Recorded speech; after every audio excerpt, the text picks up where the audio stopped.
Well, hello, you gorgeous mother truckers, you and fellow rebels, and welcome to another video. Right then, so you may have noticed a lot of videos I'm wearing this t-shirt. It's not because I don't change. It's because I've done a huge block of videos all in one go. That's the way I usually operate. Try and get a lot of things done so I've got time to release them. And when I get the chance and a bit of peace and quiet to do so. So, in any case, let's crack on. So, when you thought the Labour government couldn't get any more like North Korea, Yvette Cooper comes on and does this one. That's right, ladies and gentlemen. Extreme misogyny is to be treated as terrorism. Home Secretary orders a review of counter-extremism strategy to tackle violence against women and girls. I mean, we won't address the fact that the increase in sexual crimes against women can be matched with the increase in people arriving here. Yeah. But no, it's obviously that we're going to just make it a terrorism thing. So, again, reading this article for the first time, I'm going through it with you, as I always do. So, extreme misogyny will be treated as terrorism for the first time under government plans to combat the radicalisation of young men online. Because, of course, that's what it is. Before we go any further, I get you seen Andrew Tate's going to get blamed for this, not the increase in sexual assaults to the increase of the importation of people from third world countries that don't value women at all, allegedly. Any case, Yvette, I can't do my job, Cooper, and if you're going to interview me, please let it be done by my husband. The Home Secretary has ordered a review of Britain's counter-terrorism strategy to urgently address gaps in the government stance, the Sunday Telegraph can reveal. It will look at tackling violence against women and girls in the same way as Islamist and far-right extremism amid the Home Office guidance is too narrow. Oh, okay. This could mean that teachers will legally be required to refer pupils they suspect of extreme misogyny to prevent the extreme government counter-terrorism programme that never hasn't worked. It comes on warnings as misogynistic influencers are radicalising teenage boys online. And so it's that. Not Alan Snackbar or those been arriving daily who hold women terribly. Not that. No, of course not. Ms. Cooper said, for too long the government have failed to address the rise in extremism both online and on our streets. This relates back, there'll be a link up to a video I've done where the Home Office are going to look at extremism. It's the same sort of thing, but we're adding something else. We've seen a number of people, young people, radicalised online. Hateful incitement of all kinds, fractures of Fraser fabric of community have said like this. There are several extremist categories considered by the Home Office concern include Islamist, which won't be touched, extreme right-wing, no such thing, animal rights, lunatics, environmentalists, and Northern Ireland-related extremism. So basically, we'll only deal with maybe the right-wing stuff. That doesn't really exist. It's just concerned people, but that'll do. And all the others, well, we don't deal with environmental people because we back that, and animal rights, well, no. And Northern Ireland extremism will probably be under the same bracket as far-right. There is also a category for incel. Oh, here we go. For abbreviation for involuntary celibate, which refers to male subculture, which includes violent things towards women. Yeah, because it's just that, isn't it? As a result of feeling rejected. Yeah, okay. Officials now fear this category does not capture other forms of extreme misogyny. All right, here we go.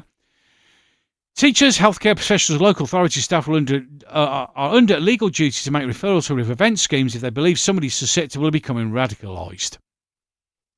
Anyone who is referred to prevent is then assessed by local authority police to see if they need to be de-radicalised. Yeah, okay. There were 6,817 prevent referrals in 2023, with the highest referrals classified under the broad category of vulnerable, present with no ideology or counter-terrorism risk at 37%, followed by right extremism at 19% and Islamic extremism at 11%. Yeah, okay, whatever. Violence against women is a national security threat. Right, okay. The move comes after Sir I Can't Do My Job and when asked about two-tier policing, Ripper A reports as Mike out of his hand, which is committing assault. Rowley, useless piece of air, said Metro Police Commissioner said the violence against women and girls should be treated as a national security threat. Yes, but you won't actually address the issue, will you? Speaking in the wake of damning reports of the murder of Sarah Everard by a serving Scotland Yard officer, thought he was a Met officer, He warned that hundreds of thousands of sexual abusers of paedophiles at large. Yeah, well, I've just covered a couple of videos where paedophiles just get let off. Just 200 hours community service. Fuck off, you haven't done enough. Make it make sense. And tackling them will require more resources from future governments, or actually addressing the real issue. But you're not going to do that, are you? Last month, the National Police Chiefs Council, NPCC, published a major report into violence against women and girls, calling for an overhaul in the way it's dealt with owing to the epidemic scale of offending. But you won't actually address where the problem is, will you? No. You'll blame everybody else, but not the cause. You'll blame other people, but not the actual issue. Won't ya? And here we go. Elsewhere, police accuse online influencers like Andrew Tate of radicalising boys into extreme misogyny in a way that's quite terrifying.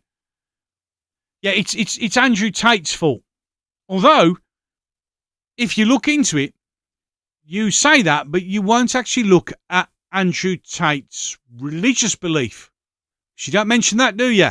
Because, inconvenience.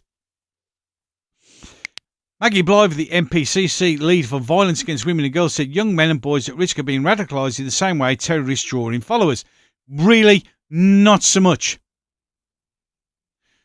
Because, in reality, by doing what you're doing, which is demonising all boys, because that doesn't lead on to the huge increase in male suicides, does it? No, because we won't touch that. And the fact that many boys and men won't go anywhere near women because they're petrified something's going to happen to them. No, not because of that either. No. What we're going to do is we're going to blame Andrew Tate, not the huge elephant in the room that we have a sudden 12 million influx of people from the third world who don't rate women or as anything other than dirt. No, it's not that. No, we're going to blame Andrew Tate, who, by the way, is a follower of the Alan Snackbar religion, which is the religion that doesn't value women. But we won't talk about that, will we? No, of course we won't. Tate is a controversial British-American influencer, a self-proclaimed misogynist who rose to fame after appearing in Big Brother in 2016. And when was this?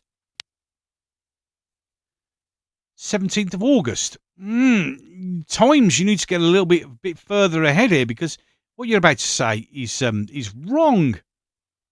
He's currently awaiting trial in Romania. No, that's gone. It's been dismissed. So this bit here is out of date. You didn't bother checking that. That's actually a lie, because that's actually gone.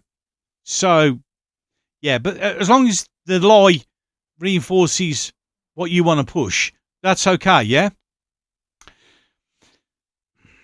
Review will dictate new counter-extremism strategy. Ms. Cooper rapid review will be completed later this autumn before the basis of new counter-terrorism strategies for the Home Office intends to launch earlier next year, which will only tackle certain ideologies and will protect, which you've already done, to the cost of nearly, I think it's £125 million to protect certain ideologies, bases of radicalisation. Officers will examine the emerging ideologies which are gaining momentum, will assess any gaps in the current system which will leave the country exposed to threats that promote violence and undermine democracy. Sending people to prison for shouting at hotels for 26 months kind of undermines democracy. Having a government which only 38% of the electorate voted for, and if you actually work out the calculations of those who didn't vote plus those who didn't vote for Labour, only 20% of the populace kind of undermines democracy itself. They will look at the rise of Islamist and far-right extremism. No, you'll look at far-right extremism and protect Islamists, because that's what you're doing, as well as beliefs that fit into a broader category of obsession with violence. We're just coming for everybody other than those we want to protect. The Home Office has previously criticised for failing to get a grip on domestic extremism because it doesn't suit them. Earlier this year, and the independent reviewer at Prevent warned Islamist extremism is not being effectively tackled by the government and is fueling a dangerous surge in anti-Semitism. If I remember quite rightly, that person was then sacked because they said something that didn't fit. Sir William Shawcross said the government had failed to implement its proposals to overall prevent because that doesn't suit what they're wanting. It's counter-terrorism program, which meant the public faced an increased threat from extremism and terrorism. Yeah, from Islamist extremism. That didn't fit. He said the failure to tougher action stemmed from a continued bias within Prevent towards tackling. Yeah, look at this. He was got rid of for this. He said the failure to take tougher action stemmed from a continuing bias within Prevent towards tackling the rise of right-wing terrorism, which there isn't any of, rather than the main threat of Islamist terrorism. I'm sure Mr. Shawcross got kicked out for that because that didn't suit. Ms. Cooper said action against extremism has been badly hollowed out in recent years, just when it should have been needed most. So now you are biased against right-wing terrorism, which doesn't exist, and protecting the Islamist one, aren't you? That is why I've decided to get the Home Office to conduct a rapid analytic sprint on extremism, to map and monitor certain extremist trends and to understand the evidence about what works to disrupt and divert people away from extremist views. Well, by demonising the vast majority of the public and protecting another demographic, you've done all the extremism and radicalisation for anyone. You've done it. You are the ones that are creating this problem. You're refusing to listen to genuine issues and complaints and basically saying we will protect the Muslim community. Your leader said that. So you're the one who's creating this ideology. You're making everybody who isn't Muslim feel like they're now the enemy. So the biggest creators of extremism ideology is yourselves. And you don't see that. Make it make sense.